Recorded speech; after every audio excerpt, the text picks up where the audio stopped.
Suas Excelências, senhoras e senhores representantes das missões diplomáticas dos Estados-membros da CPLP em Lisboa, senhor Diretor-Geral da CPLP, senhores representantes dos observadores associados e consultivos da CPLP, senhor Presidente da Casa de Angola em Lisboa, distintos oradores, distintos escritores, autores e artistas de língua portuguesa. Meus caros amigos, muito boa tarde a todos. Gostaria, em primeiro lugar, de dirigir um cumprimento de boas-vindas a todas e todos os que aqui se encontram hoje. A sede da CPLP tem sido, ao longo dos anos, a casa de múltiplas iniciativas e eventos culturais, propiciando momentos de reflexão e discussão coletiva sobre os mais diversos temas. Momentos de encontro em que a língua portuguesa e a cultura detêm o palco central. Como bem sabemos, as dificuldades que enfrentamos nos últimos anos com a pandemia não permitiram a realização presencial e regular de iniciativas como a de hoje. É por isso, com especial alegria, que vos recebo para este evento, para juntos comemorarmos o 5 de maio, Dia da Língua Portuguesa e da Cultura na CPLP. A CPLP celebrará em breve 26 anos e a língua portuguesa tem permanecido o grande motor da organização e o elemento agregador da nossa comunidade. É a língua de todos nós e nela se reflete a diversidade dos nossos países. Este ano, sob a égide da Presidência de Angola, o Secretariado Executivo comemorou o 5 de maio em Luanda, no quadro da terceira edição da Capital da Cultura da CPLP, que contou com a realização da Feira do Livro da CPLP, encontros de escritores e espetáculos musicais envolvendo artistas de vários países da CPLP. O evento representou a oportunidade de exaltarmos, uma vez mais, a diversidade cultural dos nossos povos e o multiculturalismo presente na nossa comunidade. Todos conhecemos as enormes potencialidades do português enquanto língua de comunicação global. É a quarta língua mais falada do mundo, é a primeira língua no hemisfério sul, é a quinta língua mais falada na internet, a língua oficial ou de trabalho em mais de 30 organizações internacionais, o idioma que move e une pessoas espalhadas por todos os continentes do globo.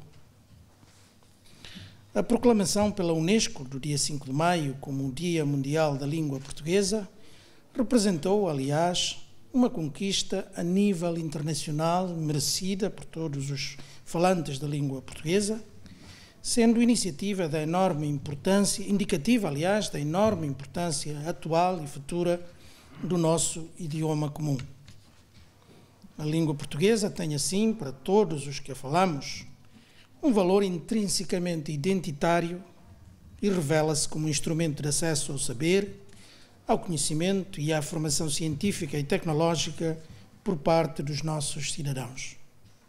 É um veículo para a partilha das múltiplas visões do mundo e formas de estar que coabitam no universo da CPLP.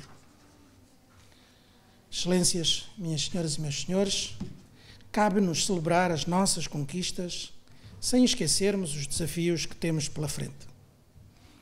Os impactos da pandemia na economia, na sociedade e no setor da cultura, as ameaças à paz e à segurança no mundo, as alterações climáticas que ameaçam o presente e o futuro, as desigualdades sociais, cada vez mais evidentes, são desafios cuja resposta dependerá necessariamente dos nossos esforços coletivos.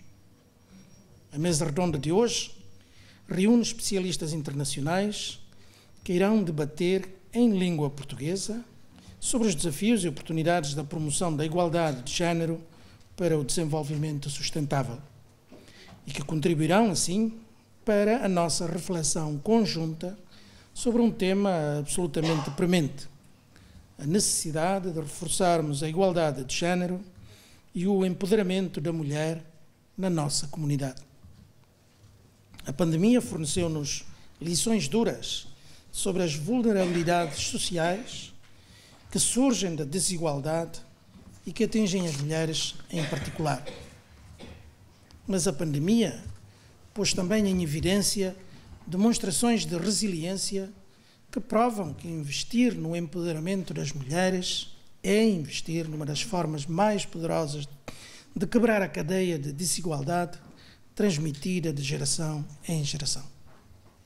E a CPLP deve continuar a trabalhar para garantir a proteção e a eficácia dos direitos das mulheres na nossa comunidade, o direito à educação universal, gratuita e de qualidade, e o direito a um trabalho digno. Para impulsionar uma mudança transformadora neste setor, devemos procurar alargar o leque das nossas parcerias e identificar soluções inovadoras que permitam às mulheres fazer uso do seu enorme potencial para se tornarem líderes, empreendedoras e agentes de mudança para um desenvolvimento sustentável, resiliente e inclusivo. O envolvimento das mulheres no processo de desenvolvimento sustentável da CPLP é verdadeiramente crucial para o sucesso da nossa comunidade. Para que assim seja, a CPLP deverá apostar no reforço das sinergias e do trabalho em rede no âmbito da igualdade e equidade de género, formar, capacitar e qualificar as mulheres, robustecer o trabalho de sensibilização e de advocacia com base numa abordagem sensível ao género e assim contribuir para colmatar as profundas desigualdades ainda existentes. Minhas senhoras e meus senhores, gostaria por fim de dirigir uma palavra de sincera apreciação aos nossos oradores e à Casa de Angola em Lisboa, na pessoa do Dr. Guilherme Gervásio, Presidente da Casa de Angola de Lisboa, e naturalmente aos curadores pela magnífica exposição que inauguraremos mais tarde.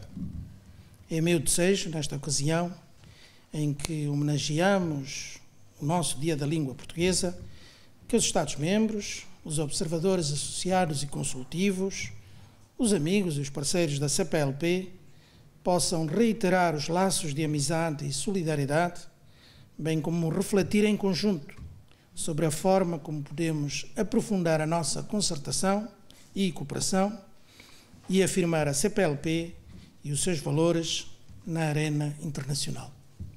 É também a minha maior convicção de que o maior atributo da comunidade dos países de língua portuguesa encontra-se na nossa força solidária, nos laços de amizade, na capacidade de cooperarmos e comunicarmos com base no nosso idioma comum. Cabe-nos aproveitar cada oportunidade, cada momento de encontro, quer através da arte, da ciência, da música, do diálogo, para criarmos pontes de ligação em que juntos enfrentamos os desafios que temos pela frente. Muito obrigado.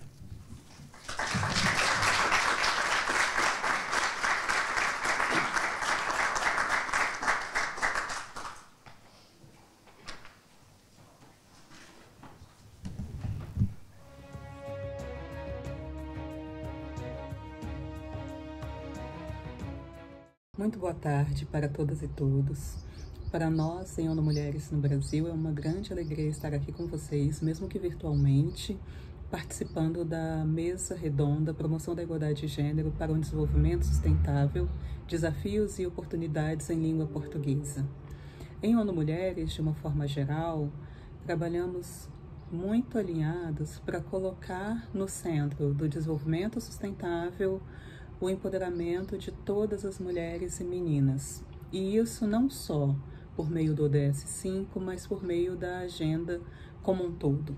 A agenda tem como princípio básico não deixar ninguém para trás, e é por isso, e em função de um trabalho realizado por ONU Mulheres, agências da ONU parceiras, entidades da sociedade civil, Estados-membros, setor privado, que o tema dos direitos das mulheres ganhou uma centralidade dentro dos ODS.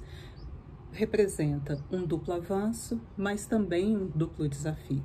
É um duplo avanço porque tem um indicador, um goal específico para a igualdade de gênero, um objetivo específico para a igualdade de gênero, mas o tema ele é transversalizado nos outros objetivos. Então, tanto nas metas quanto nos indicadores. E a gente pode falar isso pelo menos em relação a 12 dos objetivos. Mas, mesmo assim, é possível fazer uma leitura sensível aos direitos das mulheres de todos os outros objetivos. Então, o que a gente e representa um duplo desafio, porque exige ainda um trabalho adicional para que tenhamos dados disponíveis para monitorar todos esses indicadores. Então, ainda tem indicadores que é preciso desenvolver uma metodologia e acordar essa metodologia para poder monitorá-los. A Agenda 2030 e os Objetivos de Desenvolvimento Sustentável como um todo, eles possuem um amplo e uma forte base normativa. Isso significa que todos os artigos e os princípios estabelecidos na Convenção pela Eliminação de toda forma de discriminação contra as mulheres e também na Plataforma de Ação de Beijing estão transversalizados, estão presentes nos 17 ODS.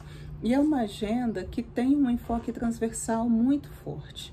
Por isso que existe não só o objetivo específico, 5, mas que aparece transversalizado nos outros temas.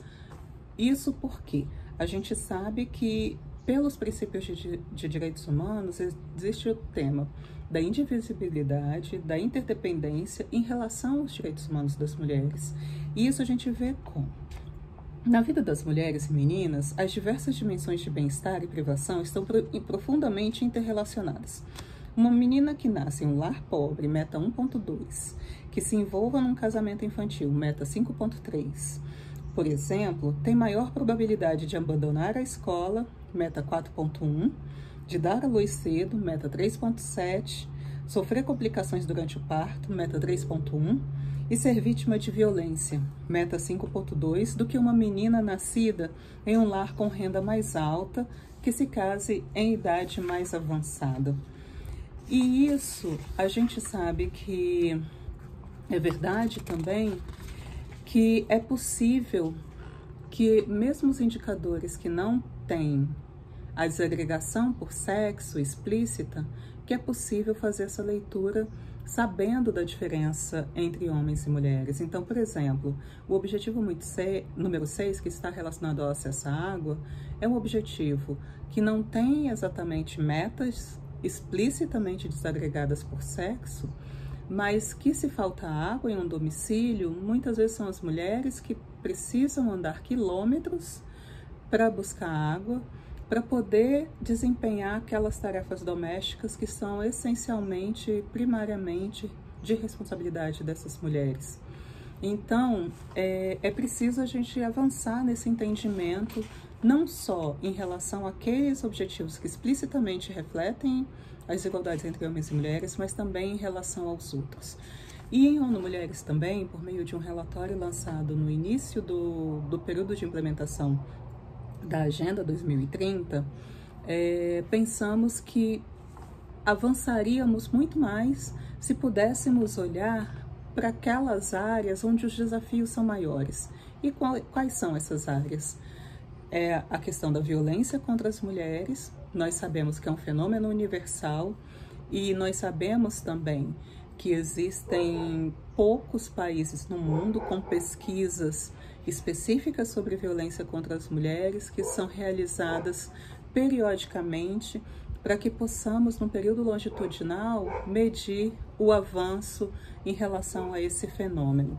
A gente sabe também que tem o desafio do trabalho de cuidado não remunerado, pois as mulheres ainda são as principais responsabilizadas por essas tarefas, e que também as pesquisas de uso do tempo, aquelas que medem o tempo que mulheres, homens e as pessoas no domicílio dedicam a tarefas domésticas, e de cuidado, a gente sabe que essas pesquisas, elas também não têm uma metodologia acordada globalmente, então elas são realizadas de diversas formas, e a gente sabe também que elas não têm o financiamento adequado para serem realizadas de forma regular em todos os Estados-membros da ONU no mundo.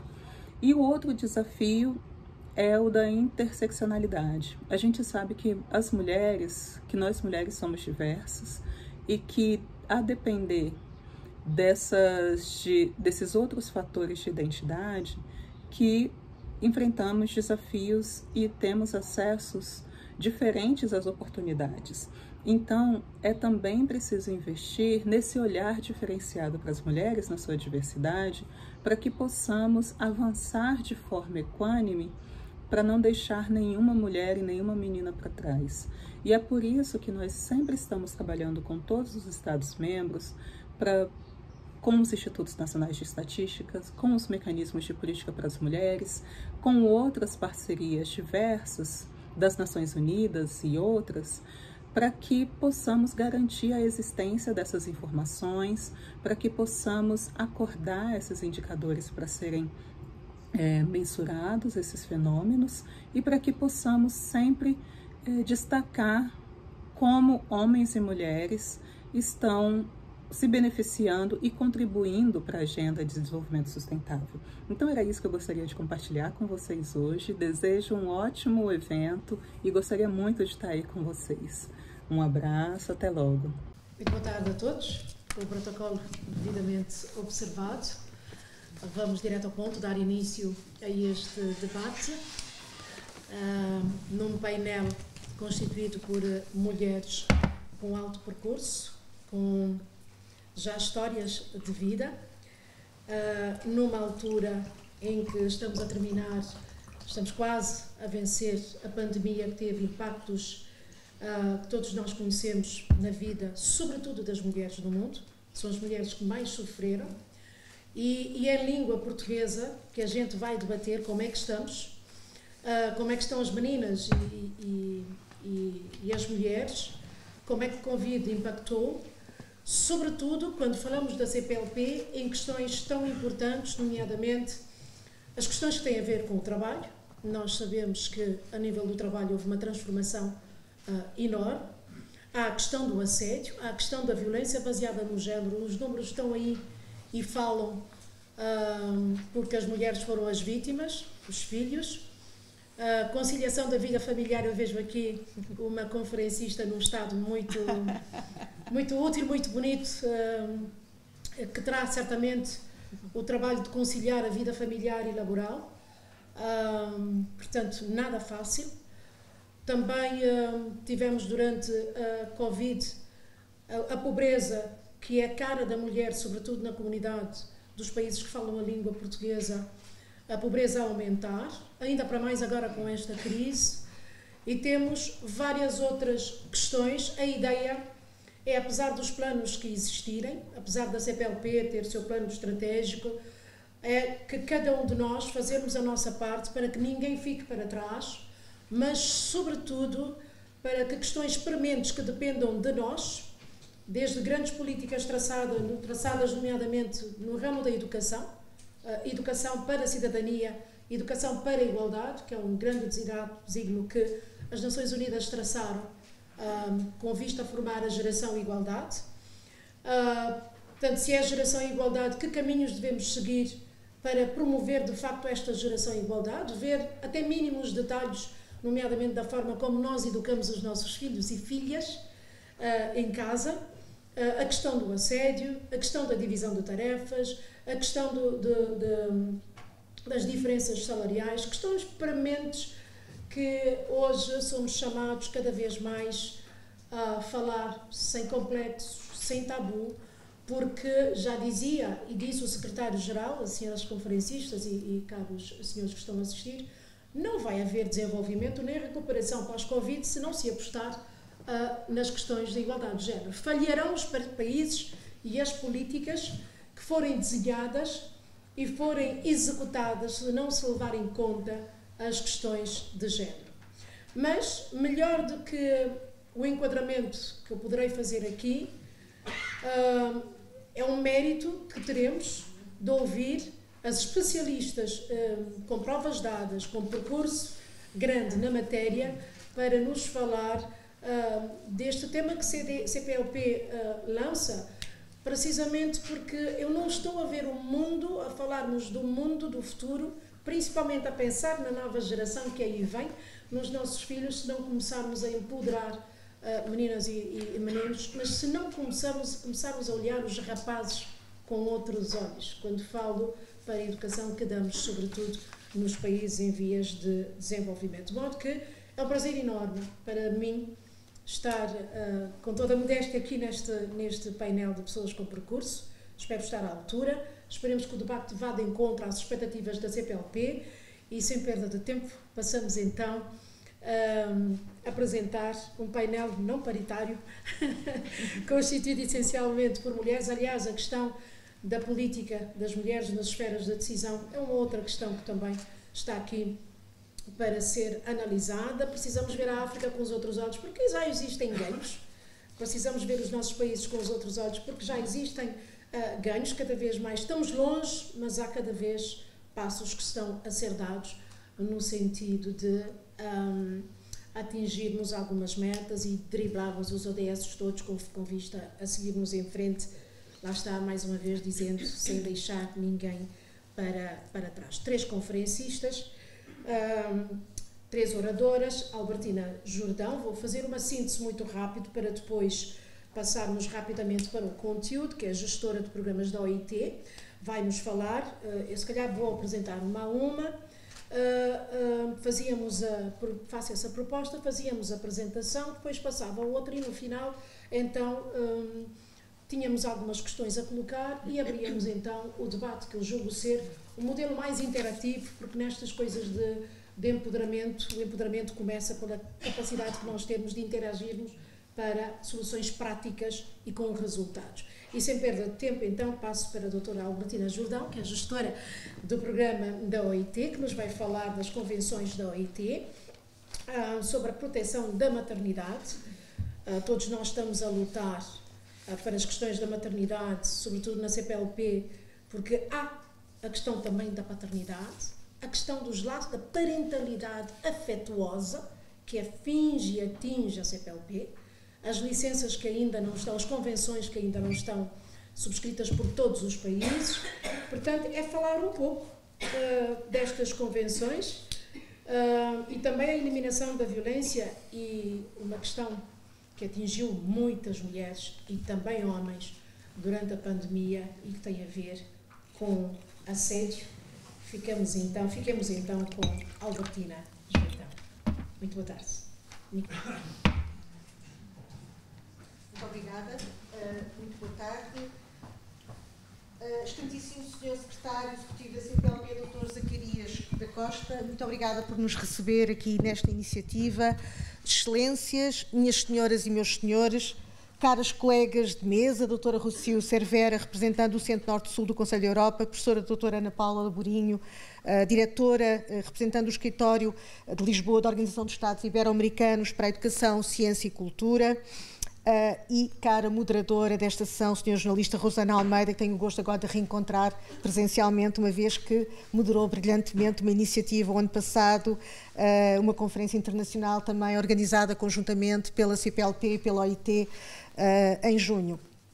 Bom, as convenções da OIT sobre a proteção da maternidade e sobre a eliminação da violência e do assédio no mundo do trabalho. Eu creio que concordarão comigo que os títulos das nossas comunicações, ou pelo menos, eu vou ser mais modesta, o título da minha comunicação é extenso. E é frequente em reuniões de trabalho com a sede ter de justificar títulos tão extensos, argumentando muitas das vezes que o português é uma língua palavrosa, como nós costumamos dizer. Precisamos de muitas palavras para traduzir as ideias, mas creio que isso também é um sinal da riqueza desta língua, com tantas formas de dizer e de escrever. O reconhecimento internacional da língua portuguesa, com a declaração da Unesco do dia 5 de maio como o Dia Mundial, alargou a sua notoriedade para além da comunidade dos países de língua portuguesa, e agradeço também o papel que a CPLP tem tido, de facto, na promoção da língua portuguesa. Aliás, a língua portuguesa é já utilizada como língua passiva também na Conferência Internacional do Trabalho, todos os anos, o que permite que os países de falantes de português possam se exprimir em português. Após ter defendido a extensão do título da minha intervenção, passo a partilhar convosco a pertinência, e espero que me acompanhem no final nesta opção que tive, de trazer para esta sessão 2 importantes instrumentos da Organização Internacional do Trabalho para promover a igualdade e a dignidade no trabalho, que é disso que estamos a falar. E começo pela proteção da maternidade no trabalho. A proteção da maternidade no trabalho tem sido uma questão central da Organização Internacional desde a sua criação em 1919. Está aí entre as primeiras normas que foram aprovadas exatamente em 1919. Portanto, é um direito com 100 anos. O objetivo dessa proteção é resguardar a saúde da mãe e do seu filho ou filha, bem como proteger a trabalhadora de qualquer discriminação baseada na sua condição de mãe. No centenário da OIT, que foi em 2019, que assinalámos em 2019, a OIT organizou um importante evento para assinalar exatamente os 100 anos deste direito. Um direito humano, mas também do trabalho universalmente consagrado pelo direito internacional, através da primeira Convenção sobre a Proteção da Maternidade, a Convenção número 3, que foi adotada em 1919. Desta forma, a organização está a dar um claro sinal de que esta matéria tem a ver com o mundo do trabalho. Este ano, por ocasião do Dia Internacional da Mulher, que se celebra a 8 de março, como sabemos, a Organização Internacional do Trabalho fez um balanço de passados 100 anos sobre a adoção da primeira norma internacional da proteção da maternidade, para saber um pouco como é que estavam os seus Estados-membros relativamente a esta matéria.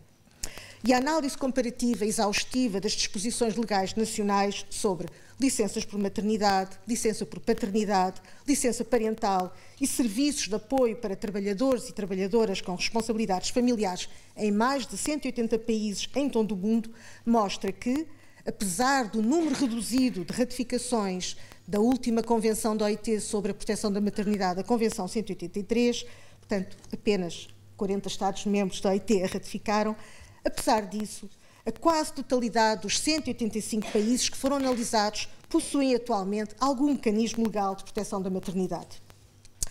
Desde que a primeira Convenção foi adotada, em 1919, o âmbito tem vindo a ser ampliado. Por isso, neste momento, a OIT adotou 3 já convenções sobre a proteção da maternidade. A que está em vigor é a Convenção 183, que foi adotada em 2000. Portanto, a Convenção 183 e a Recomendação número 191 vieram inequivocamente reconhecer o direito às mulheres trabalhadoras, inclusive às que estão empregadas ou que estão envolvidas em formas atípicas de trabalho e que muitas vezes não gozam de nenhuma proteção, reconhecendo pela primeira vez a nível internacional o direito à proteção da saúde da gestante ou lactante.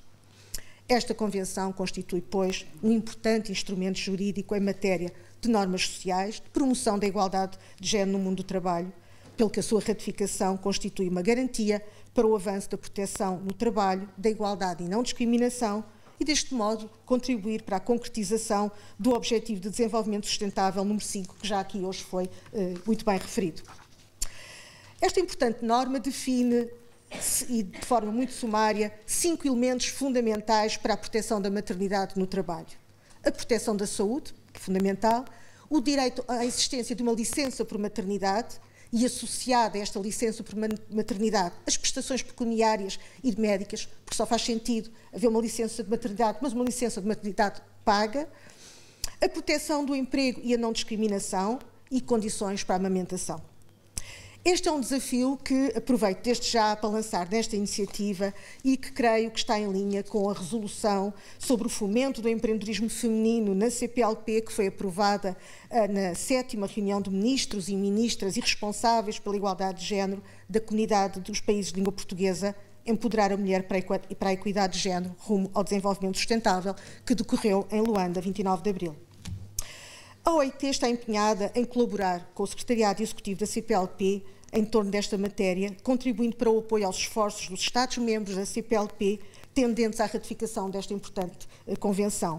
identificando as formas de cooperação que poderiam fazer mais sentido para encontrar soluções e realizar atividades de divulgação, seminários técnicos, outras atividades para aprofundar o conhecimento e aumentar a sensibilização para as normas e criar capacidades para as partes interessadas, de forma a facilitar a aplicação das normas em benefício de todas as partes.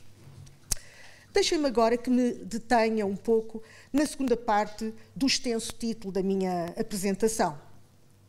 A norma da OIT sobre a eliminação da violência e assédio no mundo do trabalho. Esta é a última norma, portanto é a mais recente norma que a OIT adotou. Curiosamente, e não deixa de ser simbólico, foi adotada na conferência do centenário da OIT e em 2019, quer a Convenção 190, quer a Recomendação 206, vieram dar um mandato global à OIT para prevenir e eliminar a violência e o assédio no mundo do trabalho. Portanto, deram este mandato ambicioso e importante à Organização Internacional do Trabalho. Estas duas, portanto, a Convenção 190 e a Recomendação 206, são as primeiras normas internacionais sobre violência e assédio no mundo do trabalho. Reconhecem o direito de todas as pessoas a um mundo do trabalho livre de violência e assédio, incluindo violência e assédio com base no género. Contém vários elementos inovadores que eu gostaria aqui de destacar. Aborda de forma articulada aspectos relativos à não discriminação e à segurança e saúde no trabalho, o que é uma inovação nestas normas. Leva em consideração designadamente a natureza evolutiva do trabalho, profissões e modalidades de trabalho mais expostas à violência e assédio. É uma norma multidimensional e que integra o resultado dos debates sobre o futuro do trabalho que a organização estava a fazer nesta altura. Apresenta uma definição de violência e assédio e considera a possibilidade, se os países assim o decidirem, de definir na legislação nacional como um conceito único ou como conceitos separados, violência e assédio. Fica, de facto, ao critério dos Estados-membros quando ratificarem a Convenção. Identifica os tipos de violência e assédio, sexual, económico, psicológico e físico.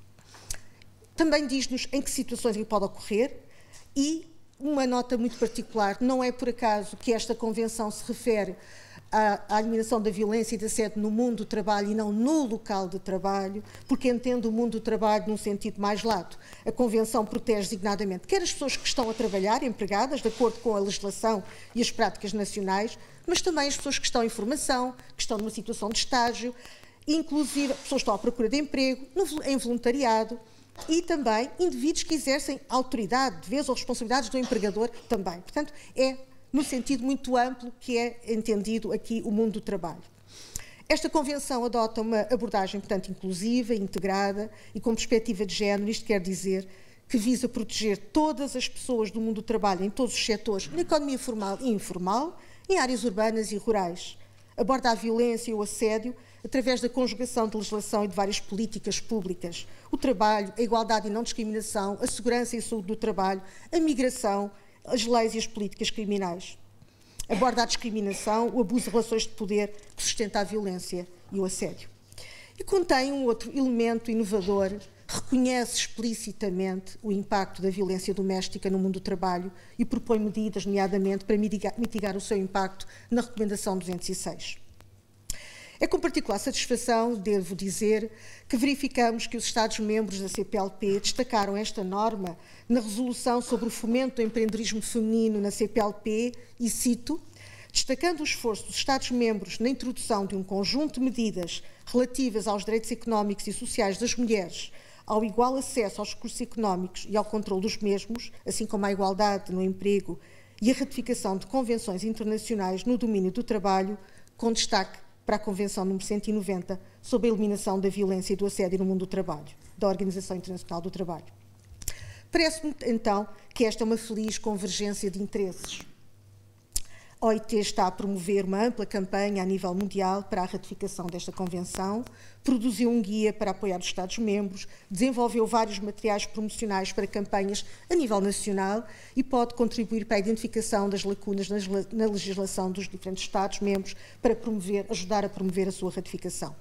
Aliás, aproveito esta oportunidade para partilhar com as pessoas que aqui presentes que o ano passado o Centro de Formação da OIT, em Turim, em colaboração com a CPLP, com a OIT Lisboa e com o apoio financeiro do Instituto de Emprego e Formação Profissional de Portugal, realizou o primeiro curso de formação em língua portuguesa para os constituintes tripartidos dos países africanos de língua portuguesa e para Portugal, exatamente sobre esta norma. Este programa de formação à distância permitiu sensibilizar os constituintes tripartidos, porque nesta formação tivemos representantes dos governos, representantes sindicais e representantes patronais, permitiu, portanto, sensibilizar estes constituintes destes países sobre a importância da Convenção 190 e da Recomendação 206, bem como proporcionar-lhes conhecimentos e ferramentas de apoio à sua ratificação e ou aplicação prática. Foi o início de um caminho que queremos continuar a fazer conjuntamente e, por isso, deixo aqui este segundo desafio da ratificação desta Convenção e, por essa via, promover condições de trabalho dignas nos países de língua portuguesa. Muito obrigada.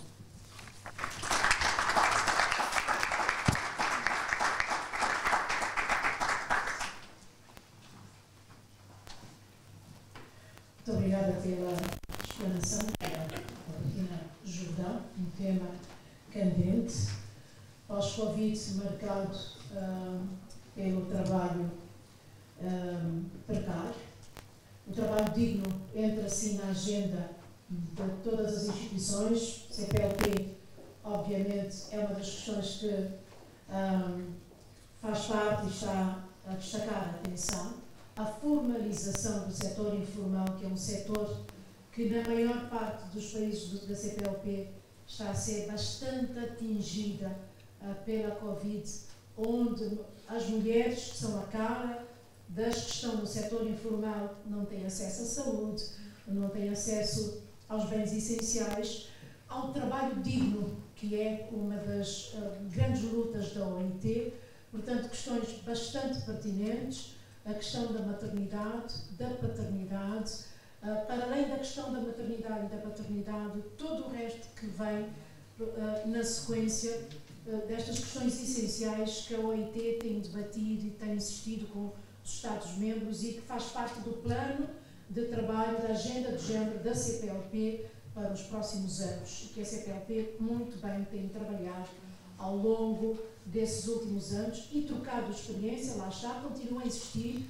a avançar, que no plano de trabalho há algum registro de alguns avanços registados, embora a preocupação também se centre num eventual retrocesso que devemos evitar a todo custo por causa dos impactos da Covid. Passemos então à próxima oradora, Cervera.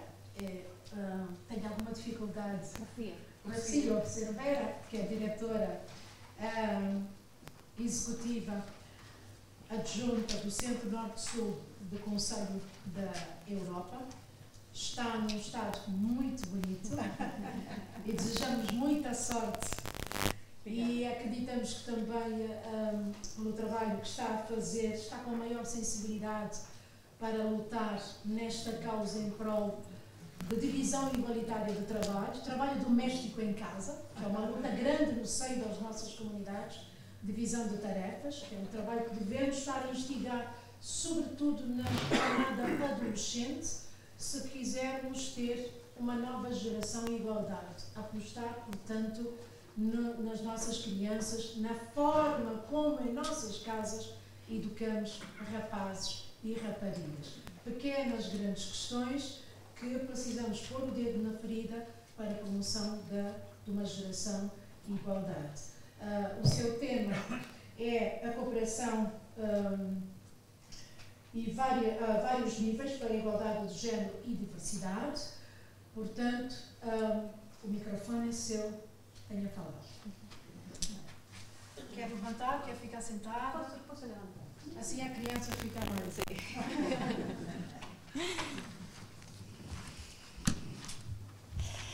Excelentíssimo señor secretario executivo da CPLP, a excelentísima cara moderadora, minhas colegas oradoras, distintos e distintas convidados e convidadas da mesa redonda.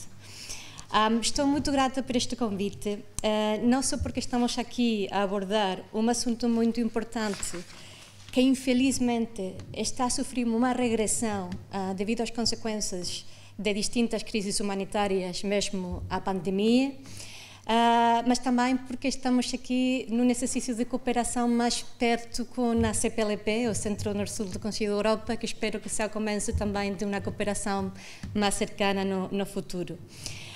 Antes de iniciar a minha apresentação, eu gostaria de partilhar uma nota introdutória que é, como estão a ver, o meu português está longe de ser perfeito.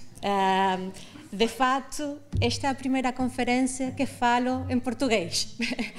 Então, desculpem-me. Em segundo lugar... Obrigada.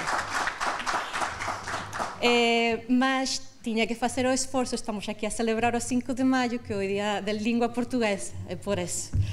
Em segundo lugar, no meu estado às vezes fico sem fôlego, mas desculpem também. Para aqueles que podem não estar familiarizados com o trabalho do Centro Norte-Sul, vou apresentar um bocadinho, porque faz sentido na apresentação compreender também a maneira que nós trabalhamos, a metodologia que estamos a falar de cooperação a vários níveis. O Centro Norte-Sul faz parte do Conselho da Europa, é o que se chama um acordo parcial alargado, isto é, somos uma plataforma de cooperação interregional da Europa com outras regiões, e no nosso caso, particularmente com um ênfase na região africana e do Oriente Médio. Por exemplo, temos membros de pleno direito na zona de Magreb, Argélia, Marrocos e Tunísia faz parte do Centro-Sul, mas também Cabo Verde faz parte do Centro-Sul. E somos uma plataforma para o diálogo estruturado em 4 partes. Então, fazemos cooperação com os governos, os parlamentos, as autoridades locais e regionais e a sociedade civil, com uma abordagem de baixo para cima, o bottom-up approach. E por aí a incidência do meu título da apresentação de a relevância da cooperação a vários níveis.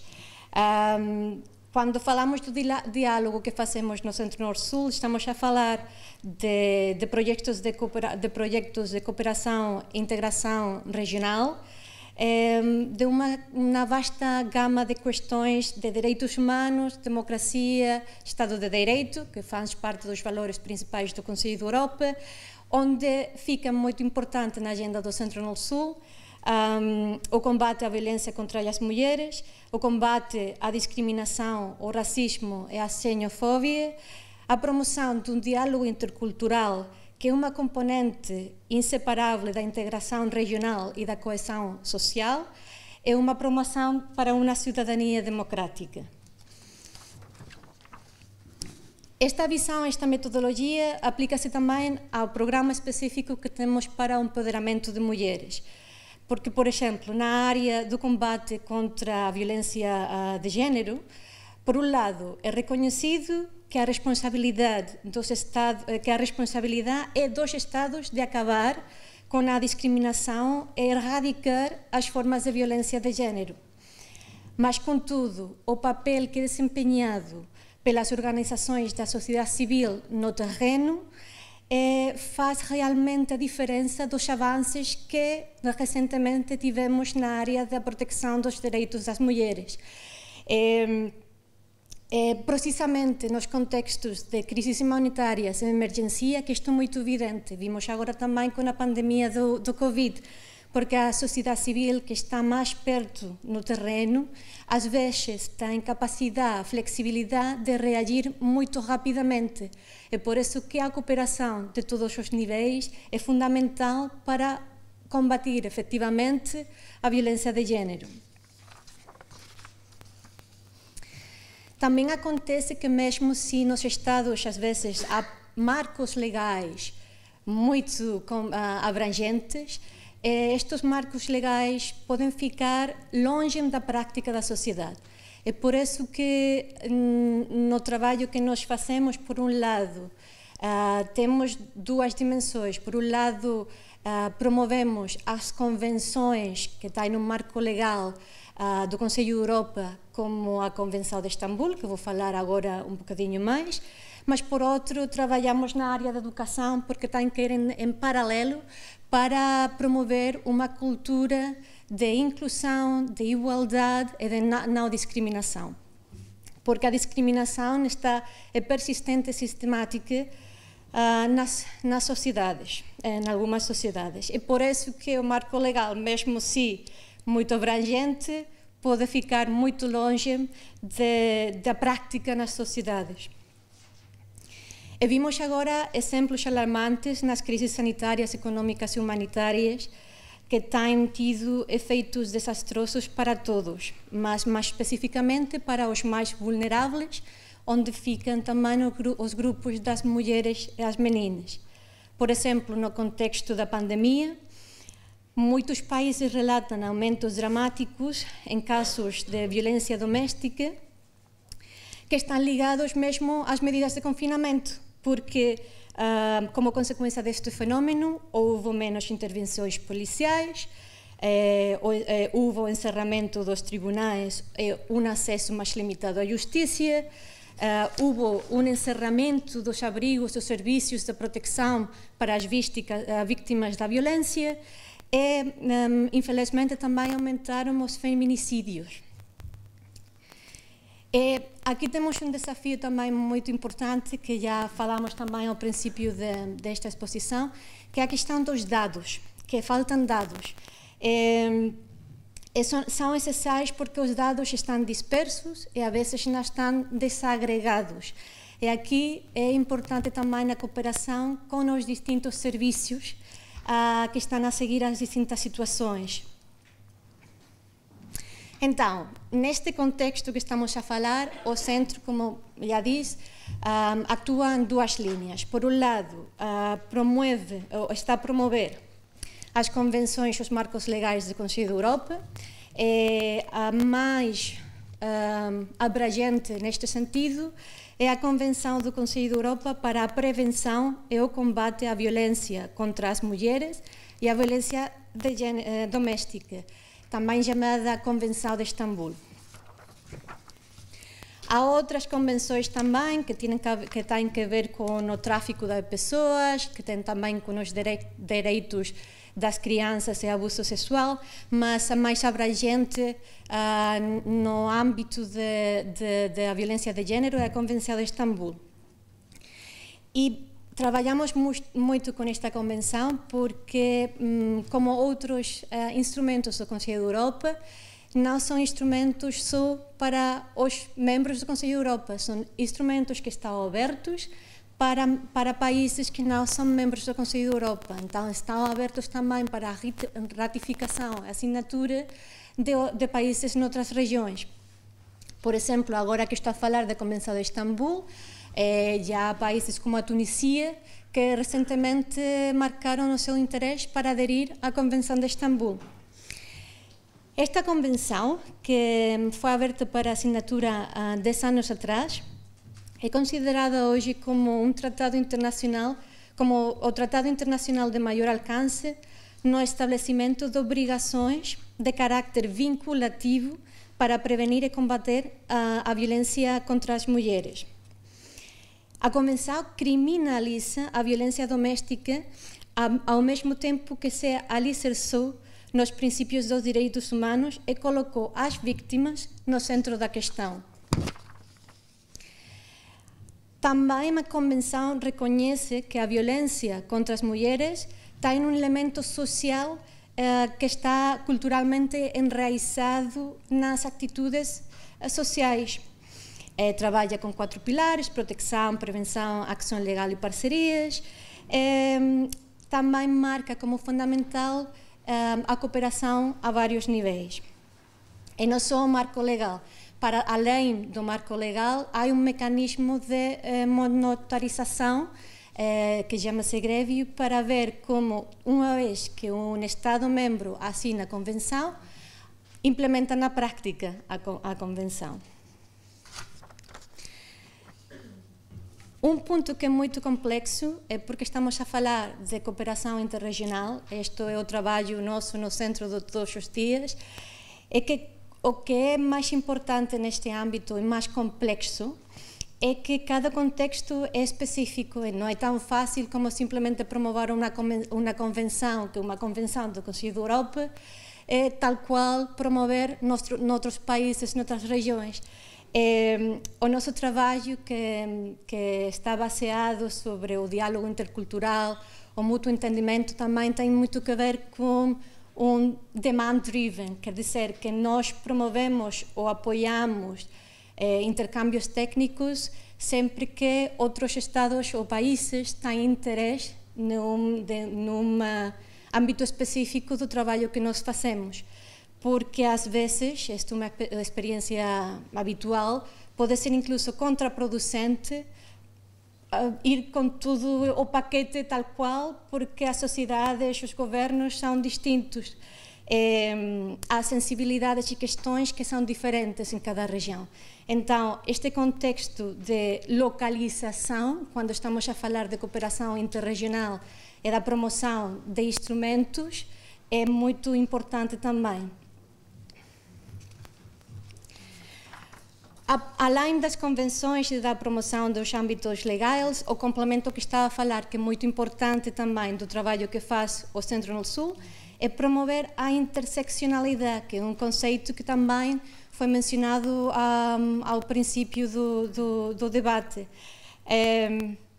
Tampouco é fácil, porque a interseccionalidade é um conceito complexo, não é muito conhecido ainda, está muito arraigado também no trabalho do ativismo e da sociedade civil, mas às vezes não está agora muito incluído nos processos legislativos, na elaboração das políticas, e na prática continua a ser muito limitada. E agora o Centro no Sul trabalha muito por promover o que significa a interseccionalidade no âmbito também da não discriminação e o combate contra a violência de género, porque estamos a falar também do que partilhamos ao princípio, a história da menina. A menina, de como às vezes não é só o género que define uma discriminação, mas o género a coligar com a idade, a ligar com a zona onde nascemos, e todo acumula uma série de discriminações. Então a interseccionalidade é um conceito que trabalha com todas estas maneiras de discriminação, mas também numa perspectiva de justiça social, que está muito ligada à agenda de desenvolvimento sustentável. E pronto, essas são as ideias que queria partilhar do trabalho do Centro no Sul. O trabalho que nós fazemos para a consecução efetiva da igualdade de género e a erradicação da violência contra as mulheres depende de uma cooperação eficiente de todos os atores envolvidos, juntamente com a deconstrução de estereotipos e normas discriminatórias enraizadas nas sociedades e a cooperação de todos os atores que trabalham na área. E fico à disposição para as suas questões depois das seguintes intervenções. Obrigada. Tocam a todos, mesmo que sejam de forma diferente, mas sobretudo a vontade em fazer vencer aquilo que é comum a todos os países. Ainda nenhum Estado pode se vangloriar de ter alcançado algumas das metas dos ODS ou de ter eliminado, como se prevê, a violência baseada no género. Portanto, longe disso, eu lembro-me da maneira como começou, com uma preocupação, e que é uma preocupação que deve ser nossa, o nosso medo e o nosso receio em voltarmos para trás, em registarmos retrocessos em algumas matérias, nomeadamente a nível da saúde sexual e reprodutiva. Quando falo da CDAO, eu vejo países subdesenvolvidos, por exemplo, cujas mães tiveram acesso à saúde sexual e reprodutiva durante a Covid, muitas mulheres ficaram afetadas. Eu vejo a questão do trabalho digno, as empregadas domésticas que ficaram bastante afetadas por causa do salário, não trabalharam e não tinham direito ao trabalho remunerado. Há a questão ainda do trabalho não remunerado e não reconhecido. Portanto, muitas questões cuja cooperação pode vir servir para trocar cada vez mais experiência nesta língua portuguesa. Em português nos entendemos e em português a procura da melhor cooperação possível para superarmos estes grandes males que afetam as nossas sociedades, porque nada justifica a violência, nada justifica a desigualdade e nada justifica um desenvolvimento sem que se leve em conta as questões de género. Vamos então terminar com a doutora Ana Paula Laborinho, que está aqui ao meu lado, com vontade, porque eu sinto e vejo, de falar sobre esta questão. Tem uma longa, a doutora Ana Paula é a diretora do Escritório de Lisboa, da Organização dos Estados Ibero-Americanos, para Educação, Ciência e Cultura, questões que movem, que mudam o mundo. Eu acho que, quando se fala da igualdade de género, é precisamente na questão da ciência, vemos como é que as meninas estão nas TICs, na ciência, como é que as meninas e os rapazes estão na educação, como é que a futura geração está, por exemplo, na cultura, e como é que a cultura impacta as questões da igualdade de género no mundo. Passa, portanto, por temas fundamentais que têm a responsabilidade de tomar a palavra para, então, apresentarmos o que preparou sobre esta matéria, num tema que é a importância da igualdade de género no restabelecimento da recuperação e situação de emergência pós-Covid. É o que todos queremos saber, porque Covid já está aí, mas as grandes soluções vêm aí, sobretudo porque ficaram bem mais complicadas com as questões que nós estamos a ver e a vivenciar a nível mundial. Portanto, não veio apenas um mal, quase que terminado um mal, veio outro. Como é que vamos superar tudo isto? É esta responsabilidade neste momento. Muito obrigada. Às vezes.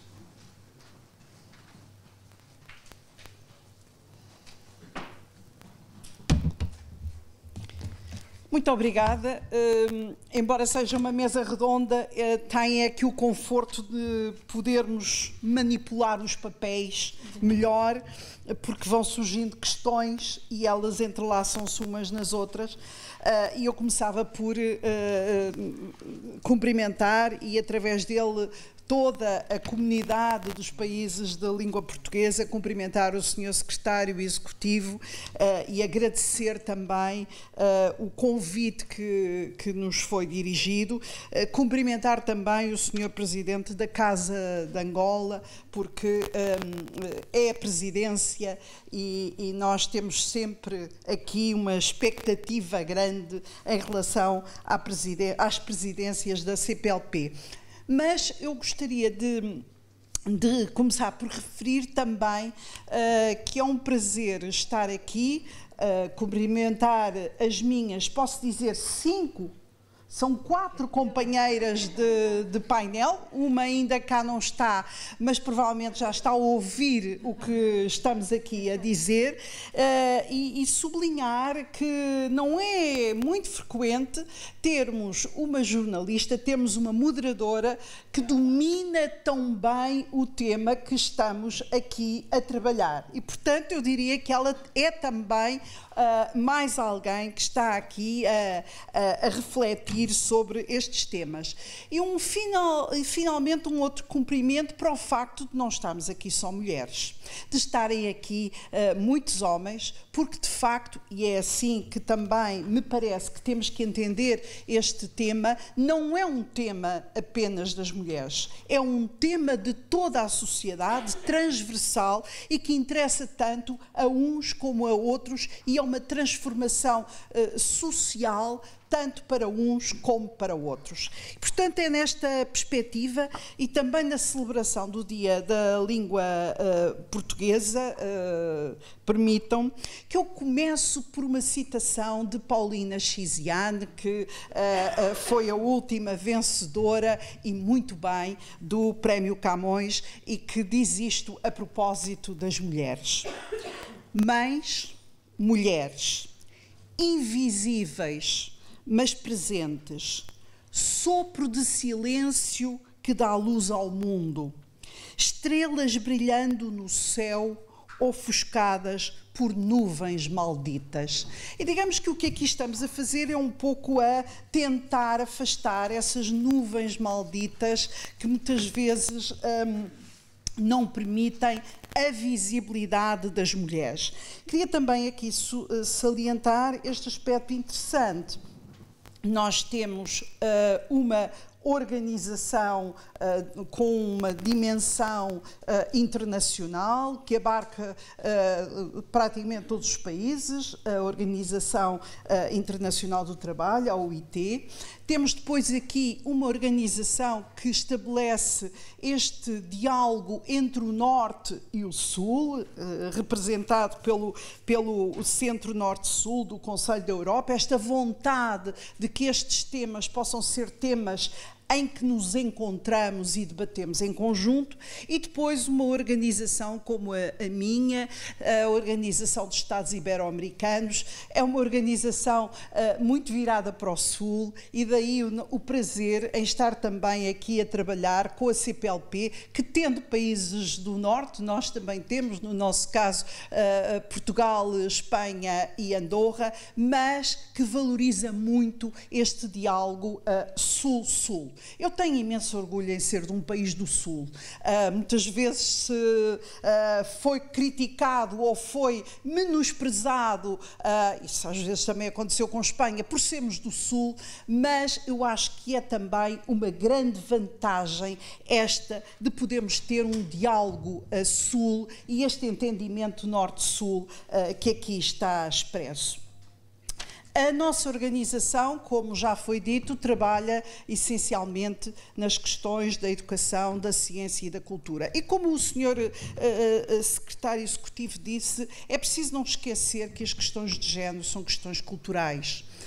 E todo o trabalho que há para fazer, também do ponto de vista cultural, para que cada vez mais esta questão possa ser debatida e ter um enfoque que respeite e ao mesmo tempo ajude a desconstruir algumas mundividências, visões do mundo que acabam por manter, prolongar tradições, perspectivas em que nós temos que ajudar a manter o que é de manter, mas também desconstruir de forma a podermos alcançar aquilo que é um direito, obviamente, um direito humano, que é esta igualdade. Aqui também foi dito e pareceu-me muito importante, é que nós não podemos ir com ideias do Norte, muitas vezes, para o Sul, ou do Oeste para o Oeste.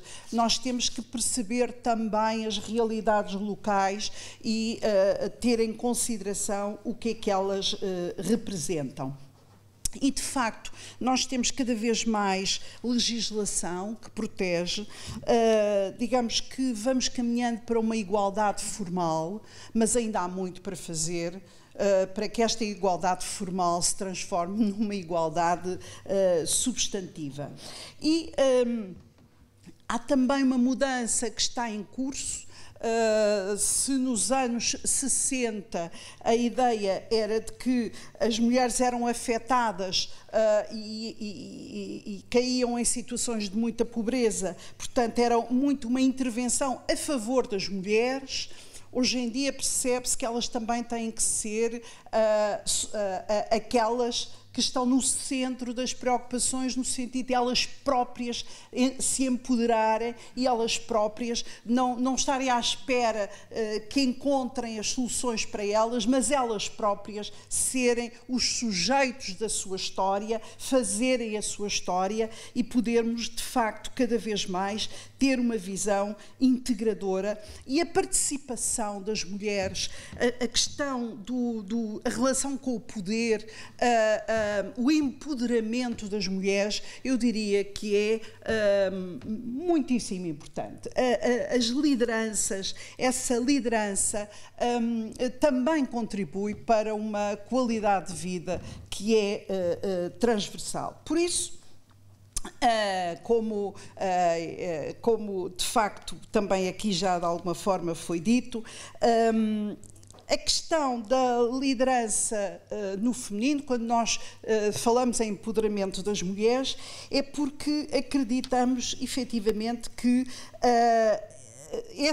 essa relação, esse controle maior dos recursos económicos, sociais e políticos pode fazer a diferença. Quando estamos a dizer que um governo tem que ter uma participação de mulheres e homens e que essa participação é paritária, não é apenas para termos homens e mulheres ali, é muito mais, porque também isso vai permitir visões, a integração de visões, a integração de uma visão integradora da participação das mulheres e a própria questão dos recursos económicos, que é de facto o acesso e o controle desses recursos que podem levar de facto à remoção dos obstáculos e a uma dignidade social.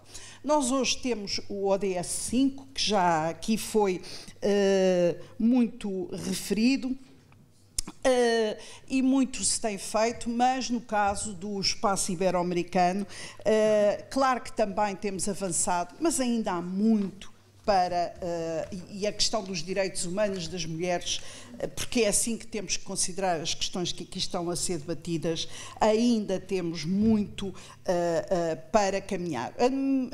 Como disse a OEI e o sistema ibero-americano em geral, procura apresentar, trabalhar muito esta questão da mulher no mercado de trabalho, o que é que ela representa, por exemplo, e de facto as consequências que teve a Covid e as consequências da pandemia, tal como na guerra, as mulheres sofreram em particular com a pandemia, têm muito mais desemprego, a taxa de desemprego tem vindo a crescer.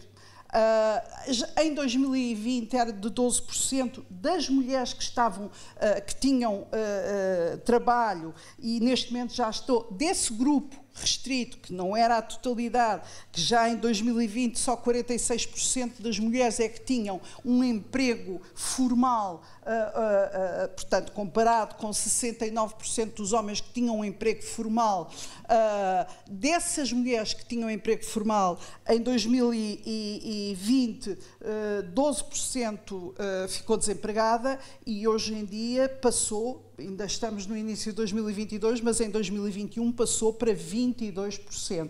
Por isso, destes 46%, 22% também estão desempregados. Por isso, é por isso que nós estamos numa região que, embora tenha feito um grande caminho, por exemplo, em termos de educação, e a educação como forma de igualdade e de superação também dos desafios sociais, nós somos uma das regiões que vai, mais uma vez, cair na pobreza e, portanto, neste momento prevê-se mais 23 milhões do que em 2019, mais 23 milhões de pobres do que em 2019.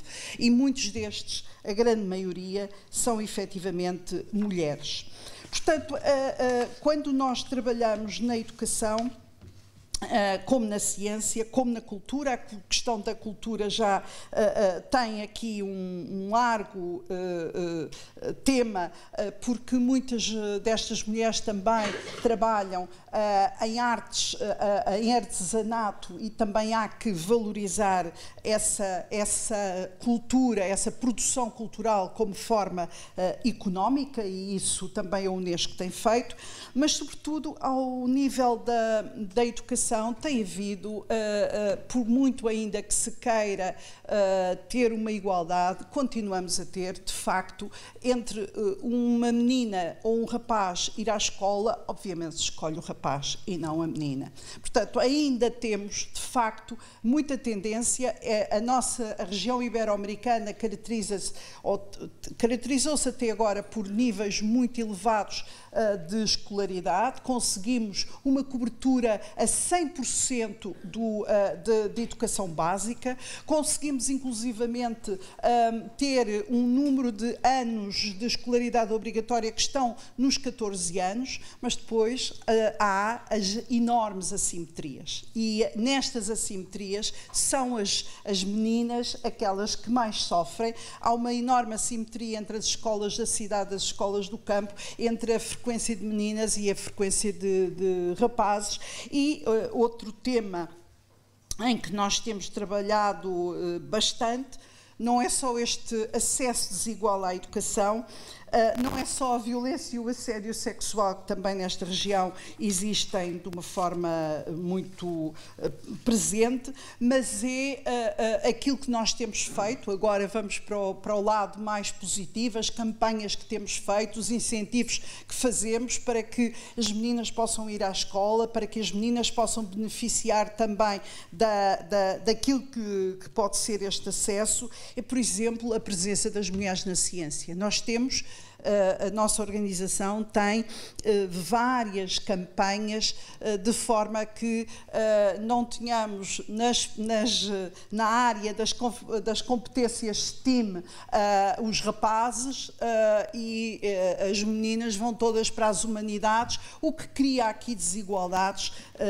muitíssimo grandes. Portanto, temos procurado nas nossas ações um desenvolvimento profissional das mulheres nas disciplinas científicas, para além daquelas medidas que procuramos sempre respeitar, desde a questão da organização de um seminário em que tentamos que estejam mulheres e homens. Às vezes pensamos que isto não tem importância nenhuma, mas tem. Portanto, desde esse tipo de preocupação em conseguir que todos estejam representados, a cada vez mais dar voz às mulheres, vários projetos que temos nesse sentido. Só para terem uma ideia, então a questão da ciência, que eu não vim aqui resolver os problemas da pandemia, vim dizer quantos problemas é que aumentaram, e um deles tem a ver com a transformação digital. E, de facto, nós sabemos, é também um estudo que acabámos de fazer, que no nosso caso, da nossa região, e imagino que outras regiões tenham o mesmo problema, estamos completamente inadaptados àquilo que vai ser o mercado de trabalho do futuro, nomeadamente a questão da transformação digital. E dentro dessa transformação digital, as mulheres e as meninas ainda estão mais abaixo. Portanto, a importância, agora olhando pela positiva, de fomentarmos, por exemplo, o acesso das mulheres e das meninas ao digital, de criarmos condições para que não haja esta separação, que é, as meninas vão à escola, mas depois, ao nível dos cursos que escolhem, são os das humanidades, e os homens e os rapazes vão para outras áreas que lhes permitem muito mais saídas profissionais. Só terminar dizendo como é importante estarmos aqui todos a conversar, porque podemos encontrar alguns projetos que se podem desenvolver em conjunto, campanhas que se podem desenvolver em conjunto, até porque o português também é uma língua oficial da nossa organização, e que podemos mostrar, e isso tem um efeito muito positivo, como é que se faz. Como é que se faz neste país ou nesta região? O que é que esta organização faz? O que é que a outra faz? E esta partilha tem, de facto, um efeito extremamente positivo naquilo que é o nosso grande objetivo. E nunca esqueçamos este aspecto. Quando estamos a valorizar as mulheres, também estamos a valorizar a economia. Porque se, de facto, as mulheres participassem mais no mundo do trabalho, teríamos uma economia mais forte, e elas seriam, como está provado e como tem vindo a ser estudado, um elemento que permitiria fazer crescer as nossas economias. Portanto, também desse ponto de vista do crescimento económico, nós temos que cada vez mais chamar as mulheres e capacitar as mulheres. Muito obrigada.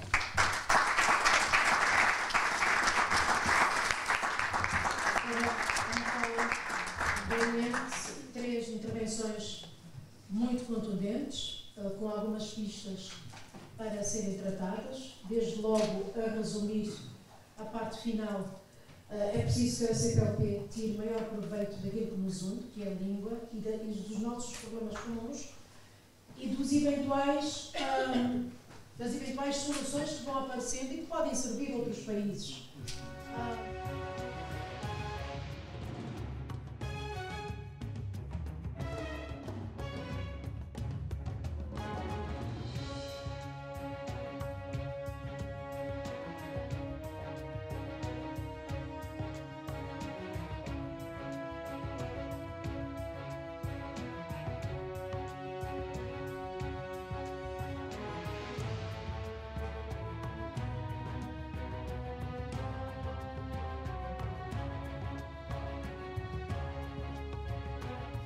Na verdade, sou representante da Casa de Angola e queria cumprimentar o Sr. Secretário Executivo e agradecer realmente o convite que foi dirigido à nossa associação, Casa de Angola. Dizer que também partilhamos estas vossas preocupações, o desenvolvimento sustentável, a igualdade de género, são também temas muito caros à nossa associação, porque, curiosamente, estamos a comemorar este ano os 50 anos, portanto, o cinquentenário da nossa existência, enquanto Associação Sociocultural e Cívica do espaço da diáspora angolana. E no âmbito até destas preocupações nós estamos também a apoiar, temos um projeto com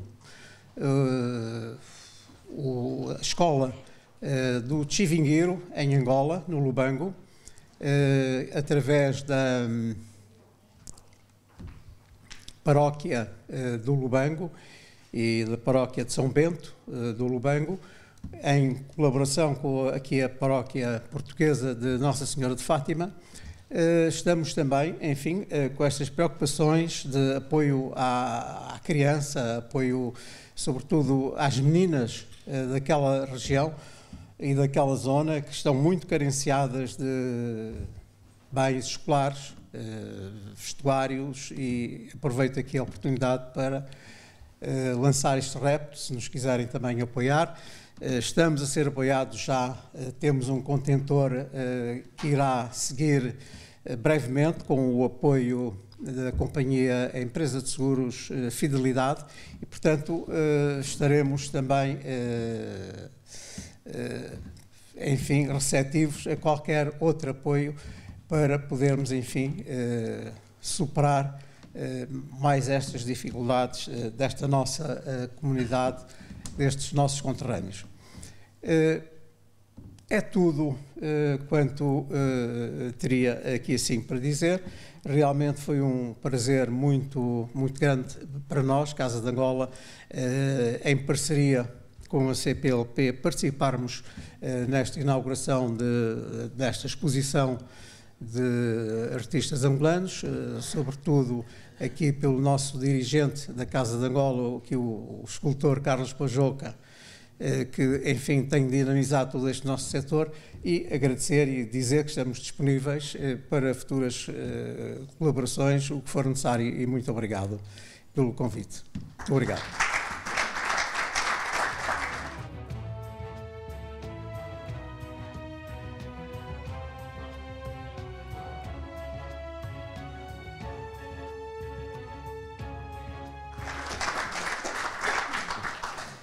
Boa tarde a todos, muito boa tarde.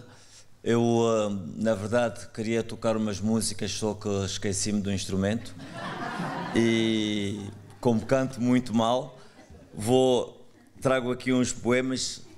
Não sei se estão preparados, porque trouxe 120 poemas, mas, dado o avançado da hora, não se preocupem, que vou só dizer apenas 3. Se preferirem, eu digo só 1.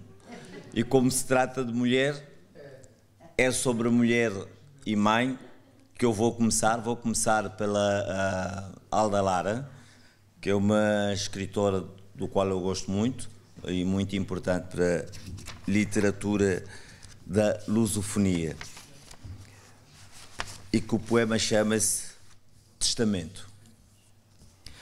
A prostituta mais nova do bairro mais velho e escuro, deixo os meus brincos lavrados em cristal límpio e puro.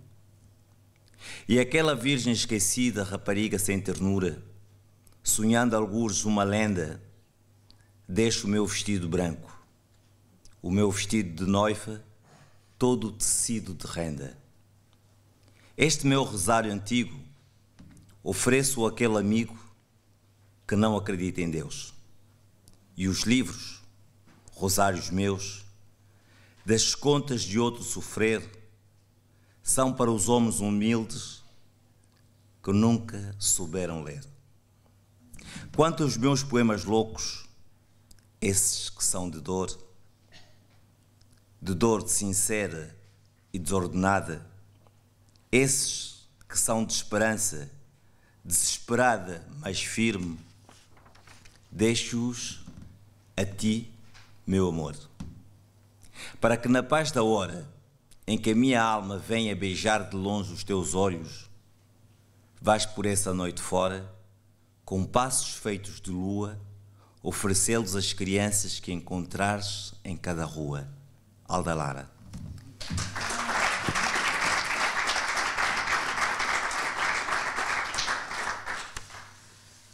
E como falamos da mulher e falamos de mãe, este é também um poema que eu cresci a ouvir e que particularmente mexe muito comigo. Mas como eu não quero chorar, nem fazer-vos chorar, vou dizê-lo assim, muito simples e singelo.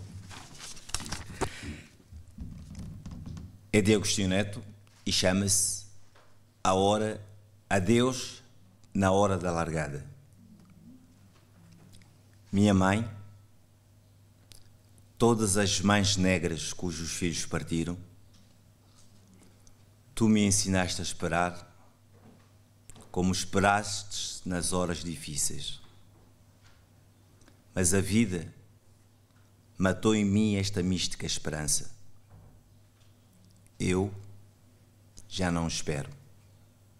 Sou aquele por quem se espera. Sou eu, minha mãe. A esperança somos nós, os teus filhos, partidos para uma fé que alimenta a vida. Hoje, somos as crianças nuas das senzalas do mato, os garotos sem escolas a jogar a bolas de trapo nos areais ao meio-dia.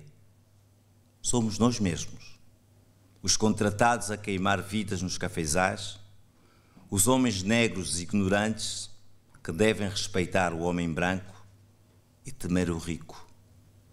Somos os teus filhos dos bairros de pretos, além onde não chega a luz elétrica, os homens bêbados a cair, abandonados ao ritmo de um batuque de morte. Teus filhos, com fome, com sede, com vergonha de te chamarmos mãe, com medo de atravessar as ruas, com medo dos homens, nós mesmos. Amanhã entoaremos hinos à liberdade, quando comemorarmos a data da abolição destas escravaturas. Nós vamos em busca de luz, os teus filhos, mãe. Todas as mães negras cujos filhos partiram vão em busca de vida. Agostinho Neto.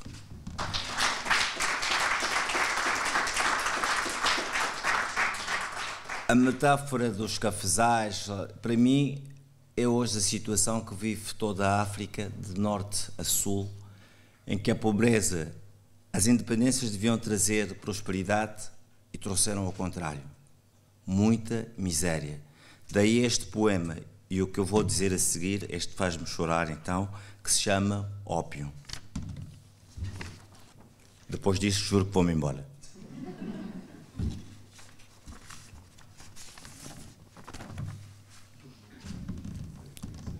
Ópio. Casaram-me com a tristeza. A minha terra negra e de sol. A minha mãe, que entoa magoadas melodias em noites de festa, quando a lua ri e a enigmática floresta farfalha ritmos de jazz. A minha mãe deu-me tristeza em casamento quando nasci. Não tive infância, nem mocidade. Não tive a alegria da primeira idade por causa deste noivado prematuro e senil. Meus pesados dias são ilusões. Meus prazeres, amarguras. A felicidade e a vida, sonho. Eu próprio sou sonho. Sou irrealidade. Porque a realidade é a tristeza e não a quero assim. Para esquecer e olvidar os meus amores, os meus ideais, fumo ópio. Para esquecer e olvidar os meus amores, os meus ideais, fumo ópio. Eu sensualizo a vida. Bebo o brilho da luz quando trabalho o sol, queimando os ombros nus. Gozo. Gozo o sadismo do fogo quando danço a fogueira e a lenha contorce sofrendo como o meu sofrimento amarfanha a alma. Gozo. Gozo ingenuamente a fingir que não sofro. Choro como quem ri. Fumo o meu ópio para sonhar. Obrigado, Agostinho Neto. Agradecer a vossa presença e convidamos-vos a todas e todos a juntarem-se no átrio para a inauguração da exposição, seguida de um cocktail. A todas e todos, muito obrigado e muito boa tarde.